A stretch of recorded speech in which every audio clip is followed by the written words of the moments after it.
Hey, I've tried so many gluten-free recipes for muffins and cakes, and I had a friend that wanted some muffins to freeze and asked me to cook some for her.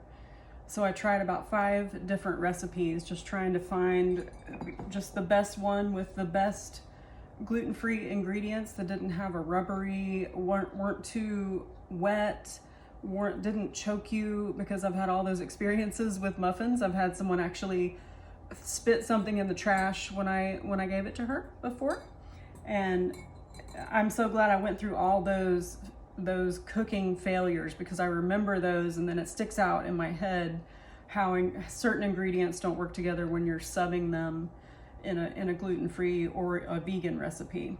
So these aren't vegan, but I'm going to use, in one recipe I'm going to use one egg, and in the other recipe I'm going to use 2 eggs.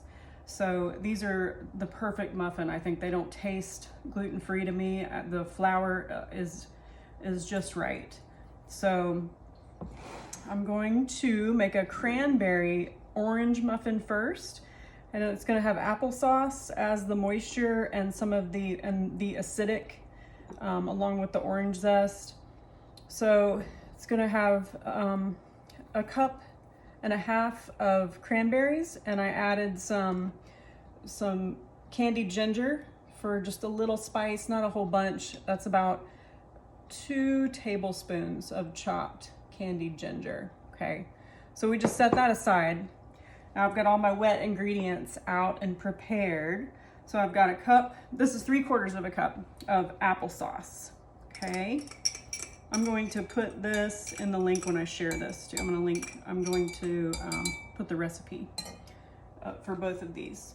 So we've got applesauce. We're going to combine all of our wet ingredients into one. So we've got 1/3 of a cup. Let me check my notes. Yeah, 1/3 of a cup of maple syrup, or you can use honey. I prefer maple syrup.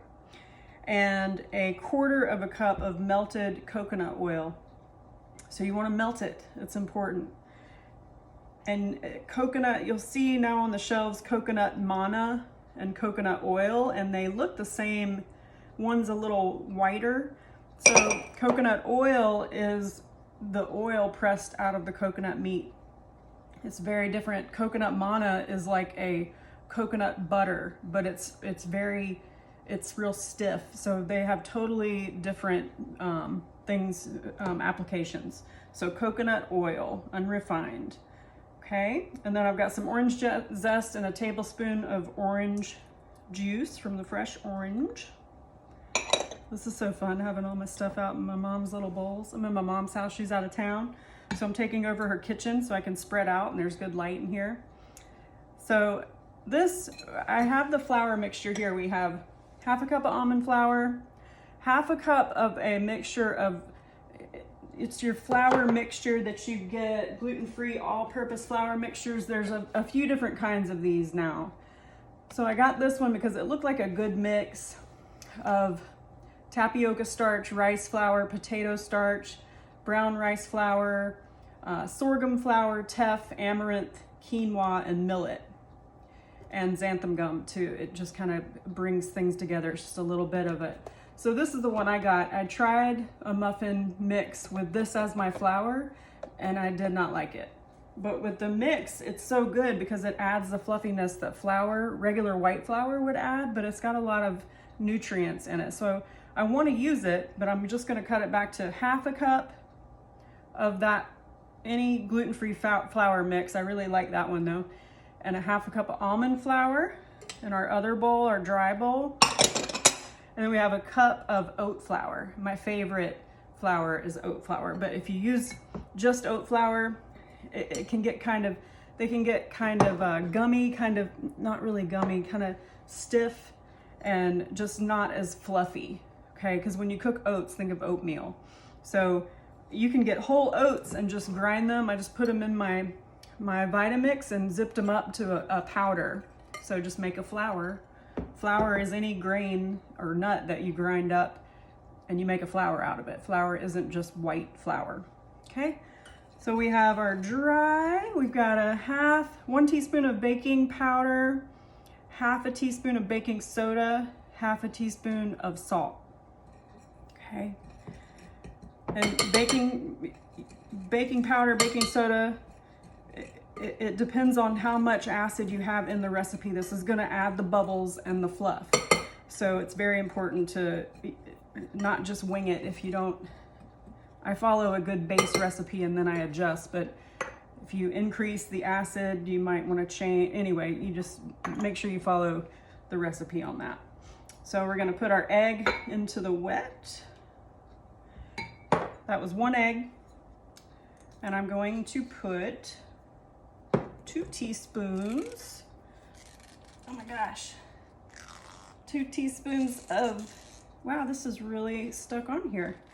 So we're gonna skip that, okay? Let me try one more time. Okay, that's funny. So anyway, we have the orange juice, so you know we don't need vanilla. Okay, so I'm gonna mix that up. Let me whisk it in. So I've whisked up the dry. Okay. Then I'm gonna whisk up the wet so it's really smooth so the oil isn't separated.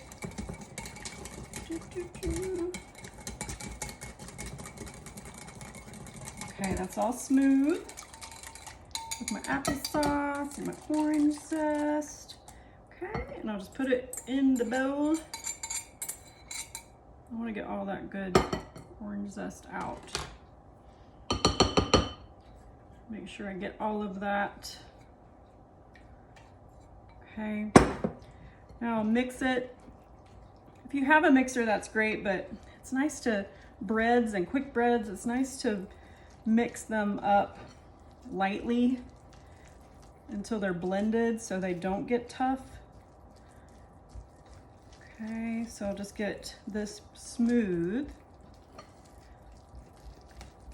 It smells good. All right. So in place of the egg, you can use 3 tablespoons of water to 1 tablespoon of ground flax seeds. And you just stir it up and it makes like a gel, and that is 1 flax egg. Okay, so that's your flax egg rule. If you want to sub eggs, if you want to make this vegan. Okay. All right, and then we just dump in our cranberry and our ginger. And I'm just going to fold it in. You can also zip up these cranberries in a food processor if you want to do that, but this is just super easy to just put them in. You could add walnuts or chopped almonds or vanilla if you can get your bottle open. That's so funny. You could add almond. Okay. So it is good when you kind of chop the cranberries up sometimes, but I want to show you an easy, quick method that doesn't make too much of a mess. You don't have to use all the fancy bowls that I did, but just since I'm recording it, it is nice to get your ingredients all out. Always read the whole recipe before you make it. Okay. And I will scoop these in. I'll scoop them after I'm done making the chocolate chip ones, but I'm just gonna take one heaping scooper and put them in. Let's see if you can see me. I preheated the oven to 365 because I'm making big muffins. So if you're making just like a 1 scoop small muffin, like just a regular little small muffin, not a mini, but a regular size muffin, do 375. But for these big, huge ones that I'm making, I would go 365, just cut it down a little bit. So I made these little parchment liners. You just cut parchment paper out into some strips that are about, that's about 6 inches. And then take that strip and cut it in half. And then you have these squares. You can measure it if you want to do that and get it perfect, but I think stop that. And then I just press it in, and on the sides I just fold it and press it.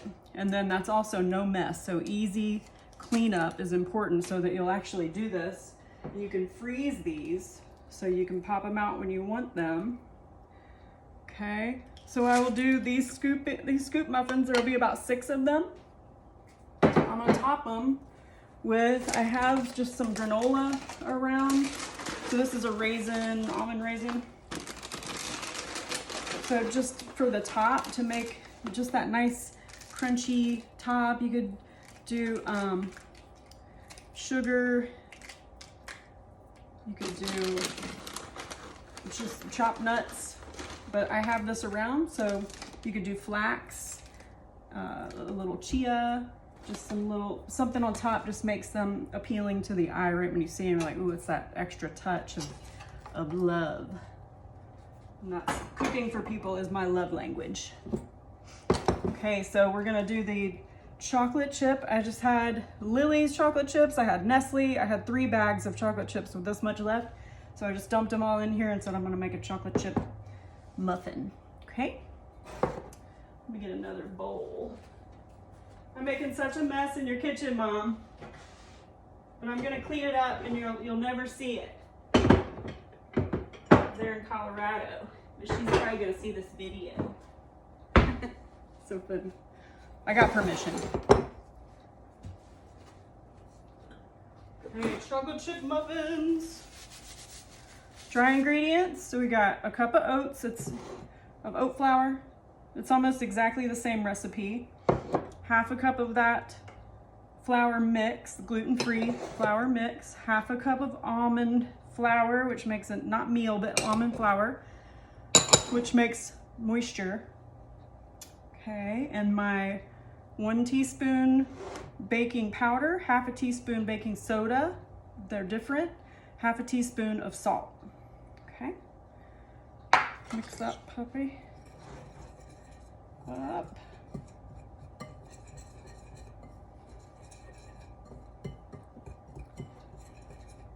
Okay, now our wet ingredients, we use the same little orange zest will be fine.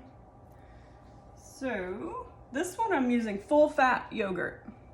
I like Cabot and what's that, Stonyfield, plain. You could use vanilla too, but I like the full fat.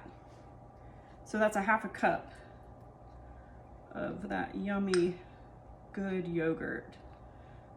No sugar, no, it's unsweetened. So vanilla, I guess, would be sweetened. I don't use the sweetened. This is just the plain Greek full fat yogurt.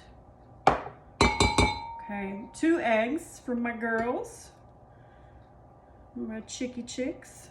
I have a little bit less, so it's, let's see, it was a third of a cup maple syrup. I just did like just a scant below a third of a cup because I'm going to use all these chocolate chips.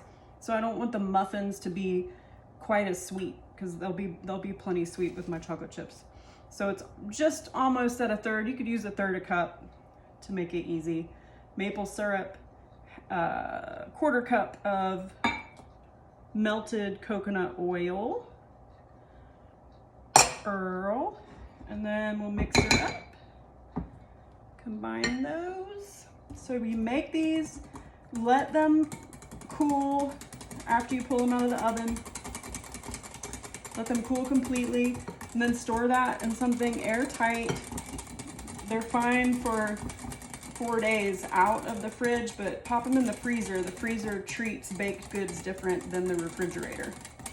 So once they're cooled all the way and they're fresh baked, then go ahead and freeze what you don't think you'll use over a while.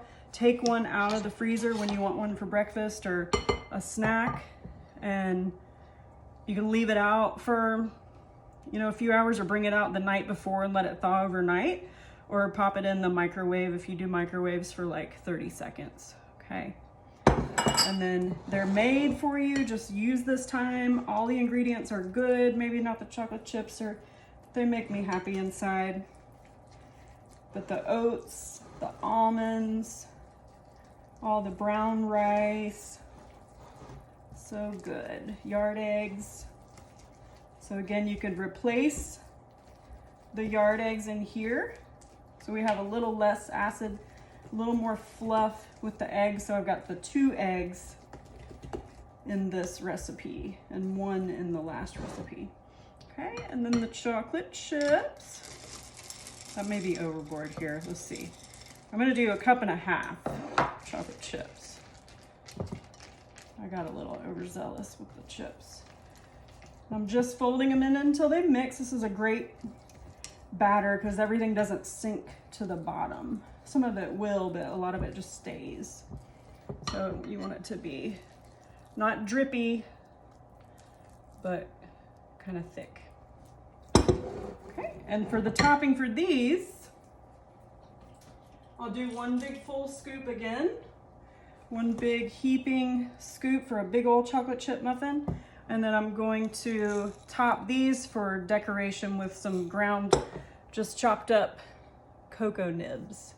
These are bitter, but they add a rich cocoa flavor. They're the cocoa bean crunched up. So they don't taste sweet. They have a bitterness, but they'll be so good to balance out the sweet chocolate because I have semi-sweet chocolate and the maple syrup, and I love them. Okay. So that's everything. I'm gonna bake these for 30 minutes. I don't have any pre-bake because I'm not a cooking show or anything like that, but I'll take a picture of them when they're done. So enjoy. You'll know when they're done. So you go start with 25 minutes, 365. Stick a toothpick or a sharp knife down after that time. You can see if the middle is jiggly, then they're not done all the way. They should fluff up in the center. Poke them with a knife when the knife comes out looking pretty clean. If it's got wet batter on it, then it's not time. So keep them in there, rotate halfway through. So I take that back. Put them in for, 12 minutes, and then gently rotate the whole pan so the back gets cooked and then the other side gets cooked evenly, because a lot of times the sides and the back, especially the back of the oven, is hotter. So you want that nice halfway through rotate, 180 degrees.